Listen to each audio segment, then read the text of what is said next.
Bonjour, j'espère que vous allez très bien. Dans cette vidéo, je vais vous présenter comment avoir des statistiques sur les valeurs manquantes au niveau de votre base de données.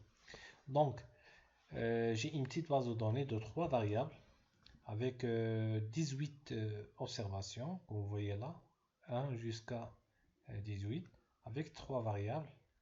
Toutes ces variables sont quantitatives. Très bien. Donc c'est juste un exemple très simple afin d'avoir une idée sur les statistiques relatives aux valeurs manquantes. D'ailleurs, les valeurs manquantes, c'est une réalité incontournable. Quand on fait une recherche scientifique, on fait des enquêtes, on fait des études. Donc, vous allez certainement avoir des données manquantes. Et la première des choses est de savoir le pourcentage des valeurs manquantes au niveau de votre base de données. C'est intéressant de savoir ça parce que vous devez se poser la question pourquoi ces données manquantes existent, est-ce qu'il n'y a pas une possibilité de les récupérer, ainsi de suite. Donc cette gymnastique il est très intéressante dans votre travail de recherche. Mais comment peut-on avoir des statistiques sur les valeurs manquantes? Donc il y a deux façons, soit vous faites ça manuellement, et donc, imaginez, vous avez une base de données d'un million d'observations. Donc, c'est illogique de travailler manuellement. Mais dans mon cas, j'ai 18 observations. Donc, c'est facile d'avoir. Donc, ici, vous avez combien? 2, 4, 5. Ici, vous avez donc. Mais c'est pas pratique. Là, on se demande, est-ce qu'il n'y a pas une autre façon de faire ça? Donc, sur SPSS, oui. La réponse est oui. Donc, vous allez sur Analyse, cliquez ici. Par la suite, à imputation multiple, analysez les modèles. Donc, très bien. Donc, vous allez sélectionner toutes les variables et les mettre ici. Analyser l'ensemble des variables.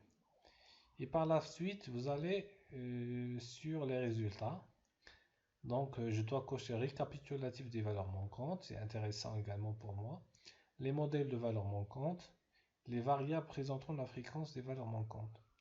Et à partir de quel pourcentage je vais considérer que la variable présente des valeurs manquantes. À partir de 10% par exemple. Puis je clique sur OK. Alors, voilà les résultats de l'analyse. Donc, il y a ici une récapitulative globale des valeurs manquantes. Donc, il me donne les valeurs manquantes par variable et par observation. Observation, c'est-à-dire par ligne, la ligne. Et combien ça représente les valeurs par rapport au total des observations.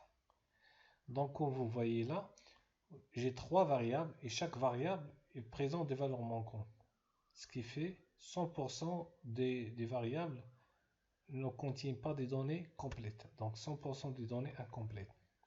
Par rapport aux observations, donc j'ai 18 observations.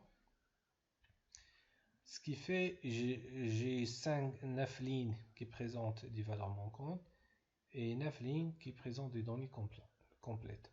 Donc ce qui est en bleu, c'est les données complètes. Ce qui est en vert, c'est les données incomplètes. Très bien.